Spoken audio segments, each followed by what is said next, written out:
जम्मू आ गए, दिल्ली आ गए, अलग अलग जगह पे आ गए, और अभी सरकार उनको कह रही है कि फिर से हम मेरी बात समझ गए? क्या सबके साथ मर्डर हो जाता है? क्या सारी बहुएं जला के मार दी जाती हैं? Jadunandan Jadunandan Singh Jadunandan Singh and another versus Emperor is very leading case of the Patna High Court. It was decided on the 18th September 1940. This was the case for the forcible taking of the thumb impression. इस case में क्या हुआ प्यारे बच्चे, forcible आपका हाथ लिया और forceful taking off the thumb impression, there is a difference बच्चे. So there is a very leading case that is known as Jadunandan Singh and another versus emperor. तो in this case which was decided by the Patna high court on September 18, 1940, ठीक है, इन this case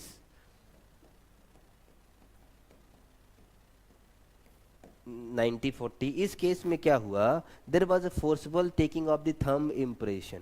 this case was known for the elaborating the difference between taking and delivery. taking and delivery taking and delivery. ये जो प्यारे बच्चे case है वो किस लिए जाना जाता है, difference between taking and delivery. And in this case accused was neither convicted for extortion nor for the theft. He was neither convicted for the extortion nor for the theft, ठीक है, but he was convicted for some other offense 352 of the IPC, which is now section 352. देखो 352 of the IPC, which is now dear, that is the punishment for assault or criminal force otherwise than on grave provocation. ठीक है, ये बात थी. तो बस it is not important, important is ना तो थेफ्ट माना कोर्ट ने ना ही एक्सटॉर्शन माना. Sir can you elaborate the facts of this case. In this case there is some person ABCD, ठीक है ना, और there is one person who was assaulted by the two persons and some other persons, ठीक है ना.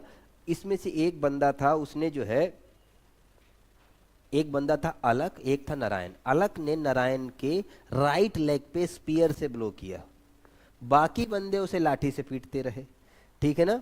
इसके बाद दूसरे दो लोगों को दोनों लोग पीट रहे थे. इसके बाद जदुनंदन ने अंगूठा लिया और अंगूठा करके थंब इंप्रेशन नारायण का लगवाया ब्लैंक पेपर में, और शिवनंदन का दोनों का लगवाया 3 ब्लैंक पेपर में अंगूठा लगवाया. क्या किया, 3 ब्लैंक पेपर में अंगूठा लगवाया, ठीक है ना. अब ये बताओ प्यारे बच्चे कि whether he should be liable for the extortion or not, whether he should be liable for the theft or not, ठीक है, बताओ. Now it is up to you. तो number 1 question is whether Jadunandan had committed the offence of extortion. जवाब आया no. Whether Jadunandan had committed the offence of the theft. जवाब आया no, ठीक है. दोनों ऑफेंस उसने नहीं किए. क्यों नहीं किए, because firstly court discuss the ingredient of the extortion, and from the definition of extortion it is quite clear there must be delivery, and in that case thumb impression were forcefully taken from them. Thumb impression were forcibly taken from them. Forcefully thumb impression लिया गया, ठीक है. तो it is very important. इधर देखो, taking out of the possession is the ingredient of the theft and delivery is the ingredient of the extortion.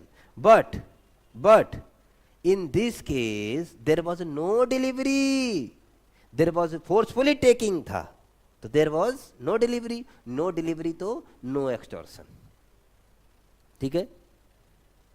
Sir taking, forcefully taking तो था, चलो थेफ्ट की बात कर लें, ठीक है ना प्यारे बच्चे. इधर देखो, taking without possession no theft. मैंने क्या बोला, without possession no theft. In this case, taking was involved, but this taking of document was not out of the possession of victim. वो तो तुम्हारे ही पास थे, ठीक है, सो थेफ्ट भी नहीं है, ठीक है.